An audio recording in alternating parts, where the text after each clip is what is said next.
নমস্কার সবাইকে, আমি পৌশালী। নতুন বছরের অনেক শুভেচ্ছা জানাই সবাইকে। বড়দেরকে আমার প্রণাম আর ছোটদের জন্য অনেক ভালোবাসা জানিয়ে আজকের ব্লগটা শুরু করছি। আশা করি আপনারা যেখান থেকেই আমার ভিডিওটি দেখছেন সবাই খুব ভালো আছেন আর সুস্থ আছেন। বলতে বলতে কিন্তু 2025 চলে এলো। আজকে 2 তারিখ। তো প্রথমে আমি ভেবেছিলাম আজকে হয়তো ব্লগটা দিয়ে উঠতে পারবো না। আজকের ব্লগটা কিন্তু অনেকটা দেরিতেই যাচ্ছে, তার জন্য আমাকে ক্ষমা করে দেবেন। আসলে ভয়েস ওভারটা না টাইমে দিয়ে উঠতে পারিনি। আর এই ব্লগগুলো কিন্তু 2024-এর, এখনও বেশ কয়েকটা ব্লগ রয়েছে 2024-এর, সেগুলো শেষ করে তারপরে নতুন বছরের ব্লগগুলো আবার শুরু করব। নতুন বছরের শুরুটা আপনাদের কার কীরকম কেটেছে অবশ্যই আমাকে জানাবেন। আমার যেরকমভাবে কাটে বাদবাকি দিনগুলো সেরকমভাবেই কেটেছে। বিশেষ কিছু প্ল্যান ছিল না, কারণ হাজব্যান্ডের ছিল নাইট ডিউটি। তার উপরে মেয়ে এখন আমার অনেকটাই ছোট রয়েছে, তো ওকে নিয়ে এরকম দিনগুলোতে একদমই বাইরে বেরোতে আমরা চাই না। ফাঁকা ফাঁকা দিন দেখেই আমরা বিশেষত বাইরে বেরোই। আর আমরা সেরকম খুব একটা বেশি পার্টি টাটি করতে একদম পছন্দ করি না। বিয়ের আগে যা করেছি, তবে বিয়ের পরে না বেশিরভাগ দিনগুলোই এরকমভাবে বাড়িতে কাটে। আর বাড়িতে নিজেদের মতো করেই সময় কাটানোর চেষ্টা করি। আর তাতে যে শান্তিটা আমরা পাই মনে, বাইরে গিয়ে যেন সেই শান্তিটা একদমই পাই না। তো যাই হোক, আজকে কিন্তু সকালবেলা অনেকটা তাড়াতাড়ি উঠেছি। আজকে হলো 25শে ডিসেম্বর, হাজব্যান্ডের মর্নিং ডিউটি ছিল। তো আমি আজকে তাড়াতাড়ি উঠে বাড়ির কাজকর্মগুলো শুরু করে দিয়েছি। ঘরটা প্রথমে আমি ঝুলটা ঝেড়ে নিয়েছি, তারপরে ঝাড়ু দিয়ে একদম ঝট করে মুছে নিচ্ছি। আর এই কাজগুলো করতে করতে না হাজব্যান্ড অলরেডি উঠে পড়েছে ঘুম থেকে। তো ওকে বললাম ফ্রেশ হয়ে একদম ঠাকুরকে পুজো দিয়ে নিতে। ততক্ষণে আমি বাদবাকি কাজগুলো সেরে ফেলবো। আজকে আবার বাথরুমটাও পরিষ্কার করে নেব ভাবছি। আর পর্দাটা একটু ভালো করে টেনে দিয়ে গেলাম, তা না হলে ও যদি বাইরে আলো জ্বলতে দেখে বুঝতে পেরে যাবে আমরা ঘুম থেকে উঠে পড়েছি, তখন আর ঘুমোতে চাইবে না। তো যাই হোক, এখন কিন্তু বাথরুমটা একটু পরিষ্কার করে নিচ্ছি। আজকে ওই ব্লিচিং পাউডার আর তার সাথে ওই রেড হারপিক যেটা রয়েছে না, যেটা দিয়ে ফ্লোর ক্লিন হয়, দুটোকে একসাথে ফ্লোরে দিয়ে দিয়েছি। আর এই মপটা দিয়ে না পুরো ফ্লোরে ভালো করে ছড়িয়ে দিচ্ছি। এটা মোটামুটি 5-10 মিনিটের জন্য আমি এরকমভাবেই ছেড়ে দেবো। তারপরে এসে একটা স্ক্রাবার দিয়ে ভালো করে ঘষে ঘষে যতটুকু ময়লা আছে তুলে ফেলবো। তো এরকমভাবে বাথরুম পরিষ্কার করলে না খুব একটা বেশি সময় লাগে না। তো মোটামুটি আমার 10-15 মিনিটের মধ্যেই সব কাজ কমপ্লিট হয়ে গিয়েছে। আজকে স্নানটা খুব তাড়াহুড়ো করেই সেরেছি। আর হাজব্যান্ডের জন্য একটুখানি ছোলা ভিজিয়ে রেখেছিলাম, তার সাথে একটু মুড়িও কালকে রাত্রে বের করে রেখে দিয়েছিলাম, কারণ আমি জানতাম না সকালবেলা স্নানটা করতে পারবো কি না। সেই কারণে ভাবছিলাম বাসি জামা কাপড়ে যদি রান্নাঘরে ঢুকতে না পারি, সেই কারণে এই কাজটুকু আমি এগিয়ে রেখে দিই। তারপরে যদি স্নান করতে পারি তাহলে খুব ভালো, আর যদি না পারি ওরকমভাবেই টিফিনটা আমি ব্যাগে দিয়ে দেবো। যবে থেকে ওই বাসি জামা কাপড়ে রান্নাঘরে ঢোকা বন্ধ করেছি তবে থেকে না এরকম করেই আমি খাবার দাবারগুলো আগের দিন রাত্রেবেলা প্যাক করে রেখে দিই, বিশেষ করে যেদিনে ওই মর্নিং ডিউটি থাকে। তো যাই হোক, হাজব্যান্ড অফিসের জন্য বেরিয়ে গেল। এখন অবধি দেখছি আমার মেয়ে ঘুম থেকে ওঠেনি।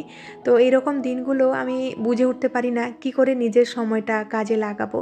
তো ভাবছিলাম কি আর একটুখানি রেস্ট নেবো গিয়ে, তারপরে ভাবলাম যে না, কিছু কাজ এগিয়ে রাখি।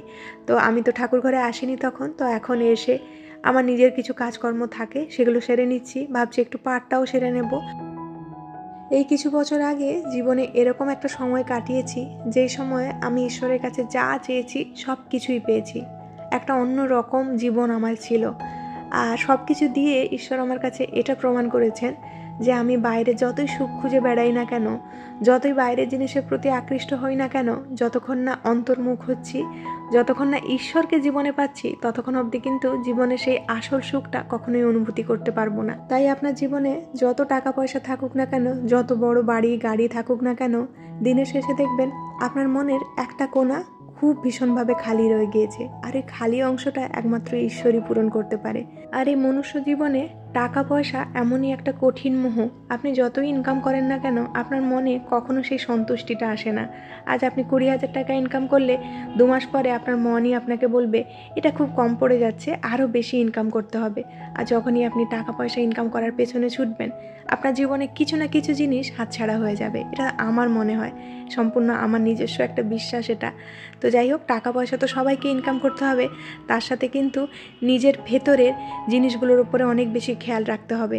নিজেকে অন্তর্মুখ হতে হবে, নিজের আত্মা কী চাইছে সেটা আমাদের সবাইকে জানতে হবে। আর তবে গিয়ে না জীবনে আসল শান্তিটা আমরা খুঁজে পাবো।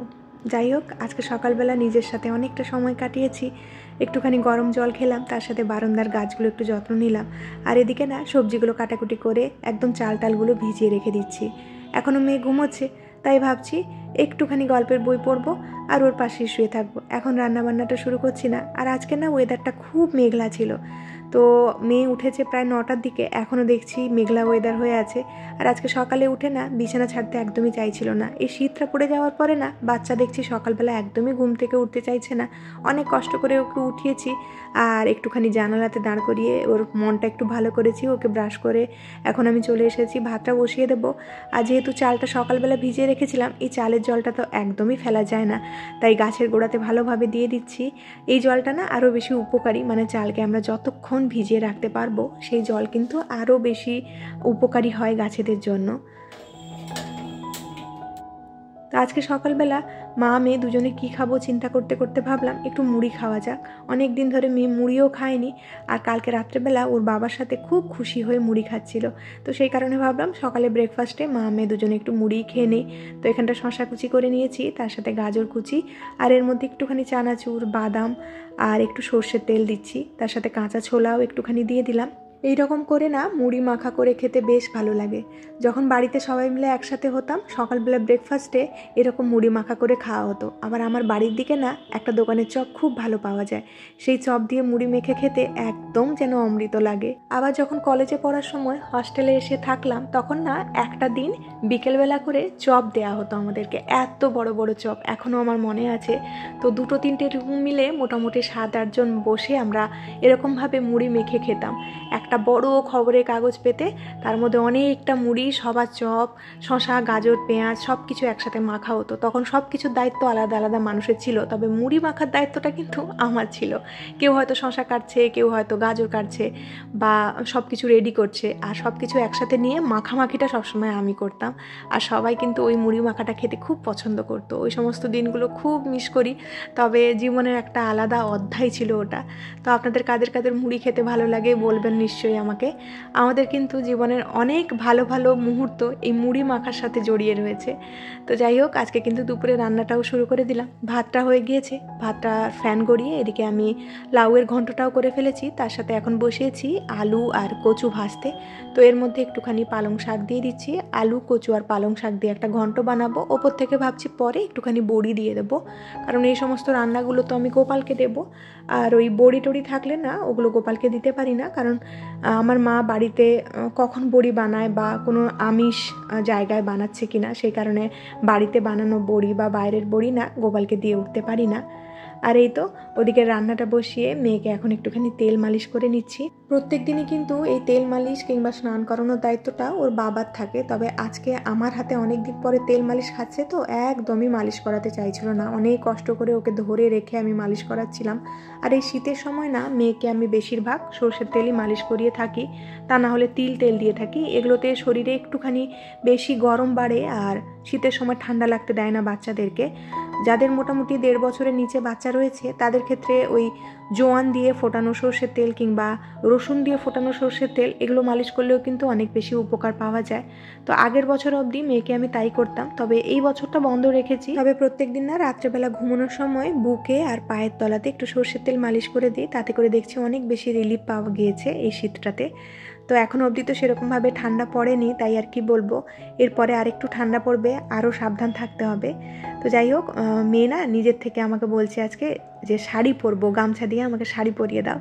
তো ওইটাই পরিয়েছিলাম আর এত খুশি হয়েছে, সেটাই আপনাদের সাথে শেয়ার করছিলাম। একটু নাচানাচি করে নিল, তারপরে অনেক কষ্ট করে জামা কাপড় পরিয়েছি আর এখন একটুখানি রেডি করিয়ে দিচ্ছি ওকে। বাচ্চা যত বড় হয় আর নিজের মুখে কথা বলতে শেখে না, ওরা ওদের ভাবটা আরও বেশি এক্সপ্রেস করতে পারে। তখন কিন্তু আপনি নিজের মতো করে সব কিছু ওদের ঘাড়ে চাপিয়ে দিতে পারবেন না। ওদের ভালো লাগা মন্দ লাগা চলে আসে, তখন কিন্তু ওদের কথাগুলোও আপনাকে গুরুত্ব দিতে হয়। ওরা কি চাইছে, ওরা কি বলছে, সেগুলোও কিন্তু খুব মন দিয়ে শুনতে হয়। সেগুলো কিন্তু ওদের জন্য করতে হয় মাঝে মধ্যে, সব কিছু নিজের মতো করবো বললে তো হয় না। তারপরে কিন্তু এই মুহূর্তে ও যদি কোনো জিনিসটা ভুল বলে থাকে, তারপরে কোন জিনিসটা ঠিক সেটা কিন্তু খুব ঠান্ডা মাথায় ওকে বোঝাতে হয়। এই মুহূর্তে কি হয় যে বাচ্চারা নিজের চিন্তা ভাবনাটাই আপনাকে বোঝাতে চায় বা খুব জেদ করে। এই সময়টা তো আমার মেয়ের মধ্যে অনেক বেশি জেদ বেড়ে গিয়েছে, মানে যেটা জিনিসে হ্যাঁ বলেছে হ্যাঁ বা না বলেছে না। তো এই সময়গুলো না অনেক ঠান্ডা মাথায় ওকে ডিল করতে হয়। মোহিনী দিদিভাই এর আগের ভিডিওতেই বলেছে, জানো দিদিভাই আমার মেয়েরও 2 বছর বয়স, কিন্তু আমি না মাঝে মাঝে মাথা গরম করে ওকে খুব বকাবকি করি, পরে অনেক খারাপ লাগে।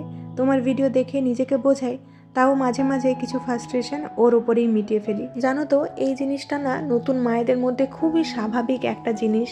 ভারতবর্ষে এখন অবধি এই জিনিসটাতে সবাই খুব একটা বেশি নজর দেয় না, না হলে ইন্ডিয়ার বাইরে এই জিনিসটা নিয়ে মানুষজন অনেক বেশি চিন্তা ভাবনা করে। মা হওয়ার পরে না নতুন মায়েদের মধ্যে পোস্টপার্টাম ডিপ্রেশন বলে একটা ফেজ আসে, যে সময়ে মায়েদের মন মেজাজ খুব খারাপ হয়ে যায়। এমনকি অনেক জায়গায় এটাও শুনেছি নতুন মায়েরা বাচ্চার ক্ষতি করারও চিন্তা ভাবনা করে। আমাদের এখানে না এই কথাটা কেউ ভাবতেই পারে না। কখনো কখনো যদি কেউ শোনে তাহলে বলবে মাটা খুব খারাপ, কিন্তু তা না গো। মায়েদের মধ্যে না মন মানসিকতা অনেক বেশি পরিবর্তন হয়ে যায়, বিশেষ করে বাচ্চা হওয়ার পর অনেক বড় একটা হরমোনাল চেঞ্জ হয়। সেই কারণে মায়েদের মন মানসিকতা এমনিতেই খারাপ হয়ে যায়।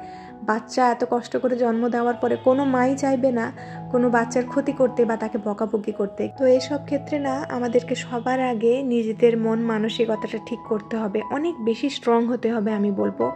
আর এইসব জায়গাতে নিজের পরিবারেরও অনেক বড় ভূমিকা থাকে। তোমার হাজব্যান্ড হোক, তোমার আশেপাশে যারা শ্বশুর বাড়ির লোকজন রয়েছে বা বাবার বাড়ির লোকজন রয়েছে, তাদেরকেও না নতুন মায়ের প্রতি অনেক বেশি সহানুভূতিশীল হতে হবে।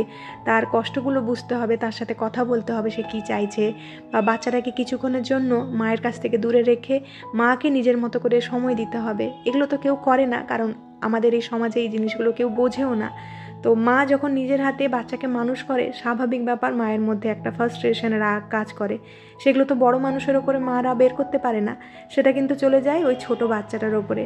কিন্তু একটা দিকে এটাও ভাবতে হবে, ওই ছোট প্রাণটা কি বোঝে বলো? আমাদের দুঃখ কষ্ট রাগ সব কিছুই ওরা কিন্তু মেনে নেয়। আর বড় মানুষকে যদি তুমি দেখাতে চাও, তারা কিন্তু ঘুরিয়ে দুটো কথা তোমাকে শুনিয়ে দেবে। তো এই ক্ষেত্রে যখনই রাগ হবে, সবসময় মনে রাখবে বাচ্চাটা কিন্তু তোমার। অনেক কষ্ট করে ভগবানের কাছে আশীর্বাদ পেয়েছো তুমি এই সন্তানকে।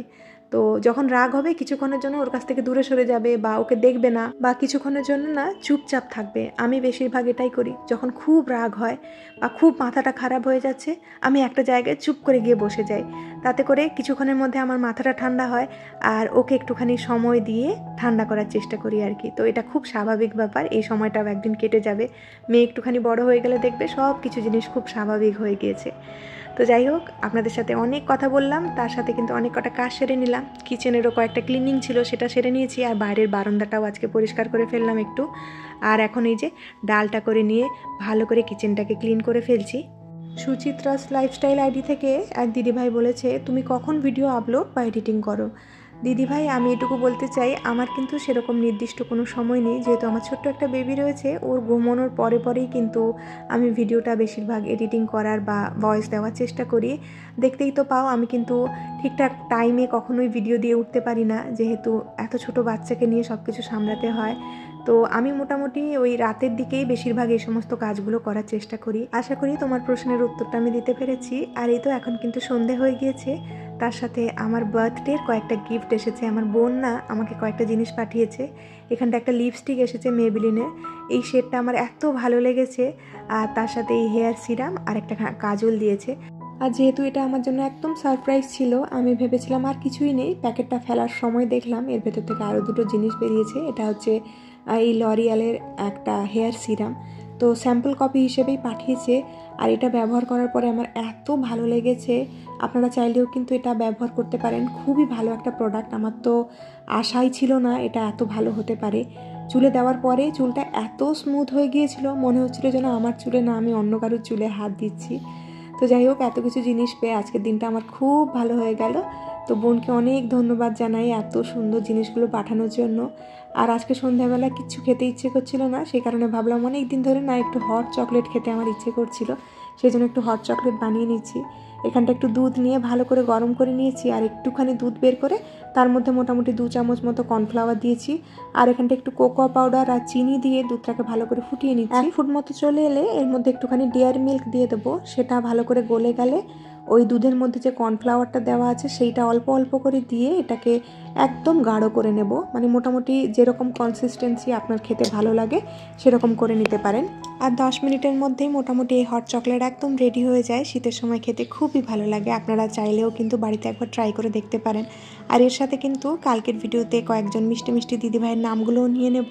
জি পলি প্রিয়সী দাস, কাই দিদিভাই অথেন্টিক বেঙ্গলি ব্লগ, খামখেয়ালি মুন ব্লগার রাখি, জয়শ্রী বিশ্বাস দিদিভাই, সুস্মিতা, জেবি কিচেন, পপি ঘোষ দিদিভাই, স্বপ্না দেবনাথ, রঞ্জন ফ্যামিলি, আমি শ্রাবণী আর প্রিয়ন্তী পারমিতা বোন। তো আপনাদের সবাইকে আমি অনেক ধন্যবাদ জানাতে চাই। আপনাদের এত সুন্দর সুন্দর কমেন্টগুলো কিন্তু আমার প্রত্যেকটা দিনকে আরও বেশি ভালো করে তোলে। আর এই তো আজকে যেহেতু 25শে ডিসেম্বর, তাই সন্ধ্যাবেলা বাবা মেয়ে দুজনে গিয়ে মিও অমরে থেকে এই এগলেস ফ্রুট কেকটা এনেছিল, সেটাই এখন সবাই মিলে খাচ্ছি। বেশিরভাগ ক্ষেত্রে কিন্তু ছোট বাচ্চারা এরকম একটু অগোছালো জায়গা দেখতে পছন্দ করে। ওদের খেলনা এদিক ওদিক ছড়িয়ে থাকলে না ওদের বেশ ভালো লাগে, বেশি গোছানো জায়গা ওদের আবার পছন্দ নয়। তো যাই হোক, সন্ধ্যাবেলা নিচের পুচকেটার সাথে মেয়ে বেশ কিছুক্ষণ খেলাধুলো করলো, সময় কাটালো।